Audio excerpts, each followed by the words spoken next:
In this gripping story, follow Kemi, a young girl who strikes a dangerous deal with a mysterious snake to save her ailing father.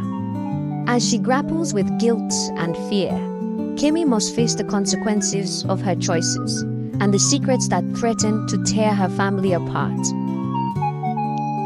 Once upon a time in a village called Idanre, a place where the hills stretched tall against the sky and the streams were clear and cool, there lived Kemi, a young pretty girl in her late teens. Kemi's father was a vegetable farmer. Her mother sold these vegetables at the market, and her younger brother, Rotimi, spent his days chasing after goats in the fields. Life was hard, but they managed until one day when things took a bad turn as her father fell ill. At first it was just a fever, but it got worse. His breathing became heavy, and his skin burned like fire. They had no money for medicine, and the herbs her mother used did nothing to heal him. Kemi watched as her father's strength faded away, and every day her heart grew heavier. One evening, after fetching water from the stream, Kemi sat by the water's edge. The sun was setting, painting the sky in soft pinks and oranges. She placed the heavy water pot beside her and began to cry. Her tears fell into the stream, mixing with the flowing water. She sang a sad song, one her mother used to sing when times were hard. Her voice was soft, but the pain in it was clear. She cried and sang until it got quite dark, and the stars appeared in the sky, and eventually exhaustion took over. She fell asleep under the tree by the stream. When it got completely dark, something cold and smooth brushed against her skin. Startled, Kemi woke up. A snake was slithering over her body, its scales glistening in the moonlight. She screamed and jumped up, running a few steps away, her heart pounding in her chest. But then she realized she had left her water pot by the stream. It was late, and her family needed the water, so she forced herself to go back. As she reached for the pot, a soft voice stopped her. "Don't be afraid," the voice said. Kemi froze and looked around. She saw no one. "Down here," the voice said again. Her eyes dropped to the snake. It was looking at her, and she realized with a shock that it was the snake speaking. You can talk?" Kemi asked, her voice shaking. "Yes," the snake replied. "My name is Ire. I heard you crying and I wanted to help." Kemi was too shocked to move. She had never heard of a snake that could talk. "Help? How can a snake help me?" she asked, still crouching by the water. "I heard your song, and I felt your sadness," Ire said, its voice calm and soft. "I have been lonely for a long time. I only ask for your company. If you sing for me each time you come to fetch water, I will give you something in return." Kemi stared at the snake, unsure of what to say. "What could you give me?" she finally asked. Ire slithered closer and set a small calabash beside her. "Every time you sing for me, you will find this calabash filled with money when you return home." Kemi felt her chest tighten. Money. They needed money for her father's medicine. But could she really trust a snake? She stood up quickly, shaking her head. "I don't want your money," she said, her voice trembling. She picked up her pot and hurried home. That night, when Kemi reached her house, she found her father's condition had worsened. His breathing was shallow, and he could barely open his eyes. Her mother sat by his side, looking more tired than ever. Kemi knew then that they needed money urgently, or they would lose him. The next day, with her heart heavy, Kemi returned to the stream. After fetching water, she sat under the tree again. She closed her eyes, took a deep breath, and began to sing the same sad song. Her voice floated over the water, and soon enough, she heard the rustling of leaves. Ire slithered out from the shadows. "You came back," the snake said, almost sounding pleased. "I need the money," Kemi said quietly, her eyes fixed on the ground. "For my father's medicine." Ire nodded its head slowly. "Then take the calabash," it said. "It will be full by the time you return home." Kemi picked up the calabash and went home, her heart pounding. When she opened it, she almost screamed. The small calabash was full of cash, enough to pay for her father's medicine and more. Her hands shook as she showed her mother, explaining that she had found a job working for the queen as a maid. Her mother believed her, and with the money, they bought the medicine her father needed. His health slowly improved, and for the first time in weeks, there was hope in their home. But the visits to the stream continued. Every day after fetching water, Kemi would sit under the tree and sing for Ire.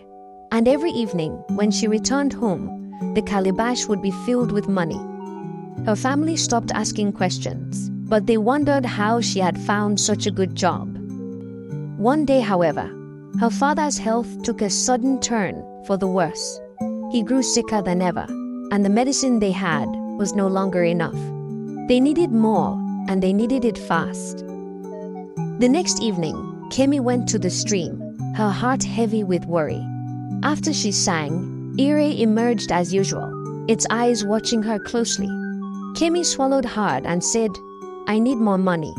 My father's health is getting worse." Ire was silent for a moment. Then it spoke. "I can give you more, but for that, you must do something for me." Kemi frowned. "What do you want?" The snake moved closer, its eyes gleaming in the moonlight. "You must let me sleep with you," it said, its voice soft but firm. Kemi's heart stopped. She had never expected this. She had thought they were friends. How could it ask this of her?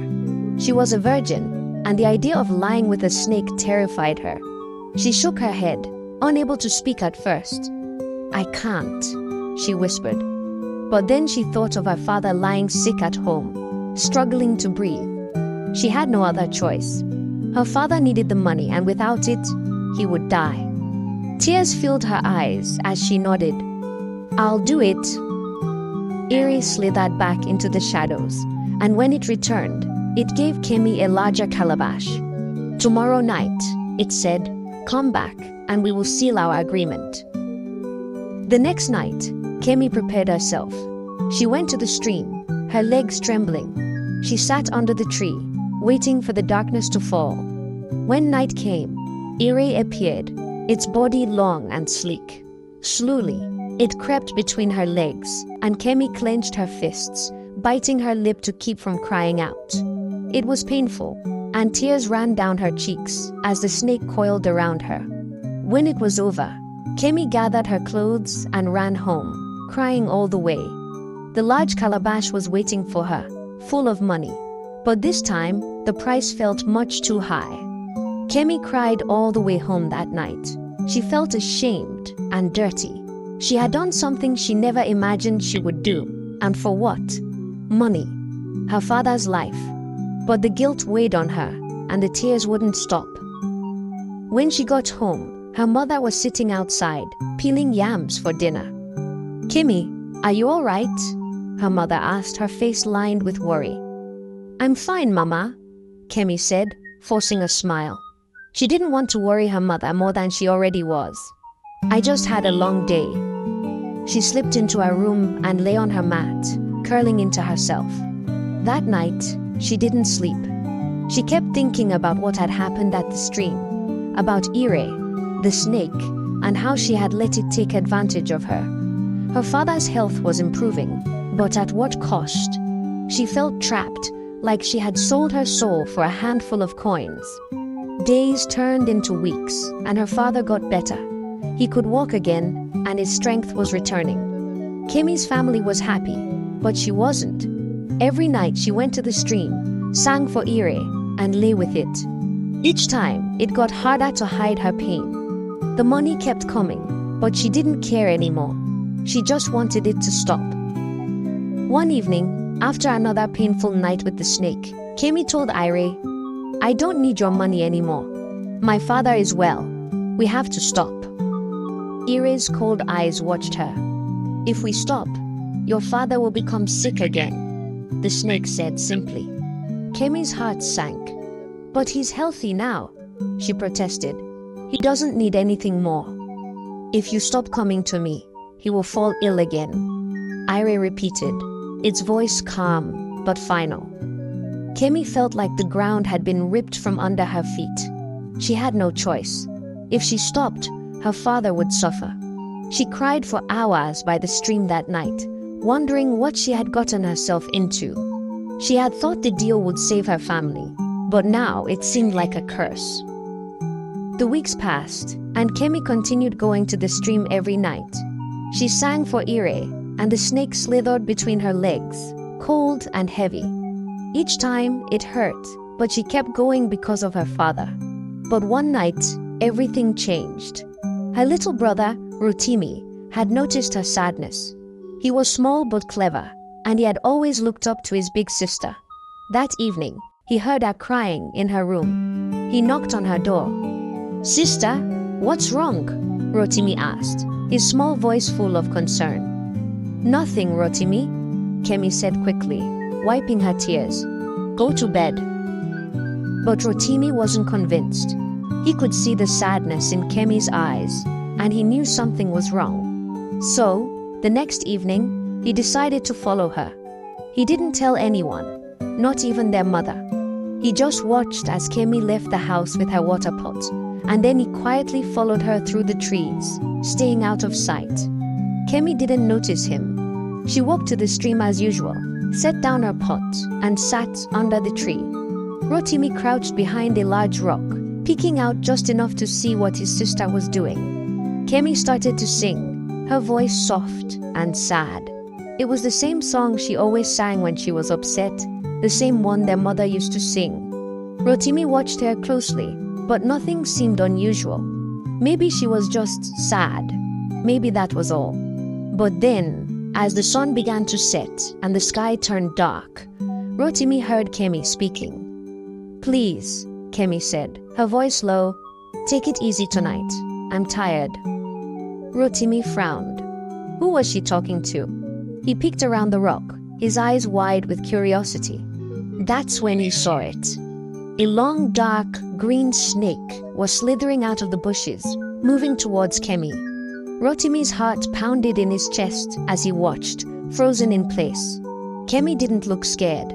She sat there, her legs slightly open, and the snake crawled between them, its body winding around her. Rotimi couldn't believe what he was seeing. His sister was letting a snake crawl between her legs. He couldn't keep quiet any longer. He screamed. A loud, piercing scream that echoed through the trees. Kemi jumped up, startled. The snake hissed and quickly slithered into the bushes, disappearing into the shadows.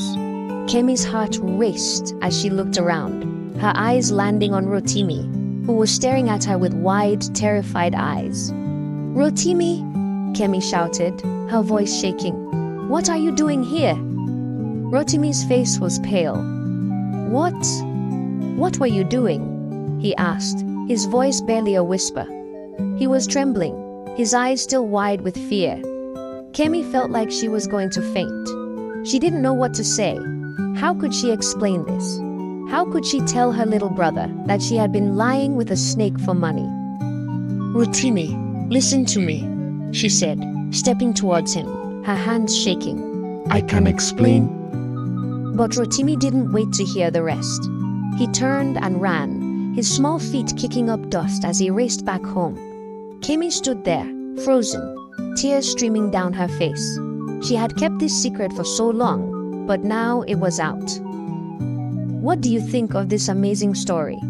What will later happen to Kemi? What will now become of her relationship with the snake? Will her brother Rotimi tell on her, or will he protect her sister's secret? Share your thoughts in the comments, and don't forget to like, share, and subscribe as you wait for part 2.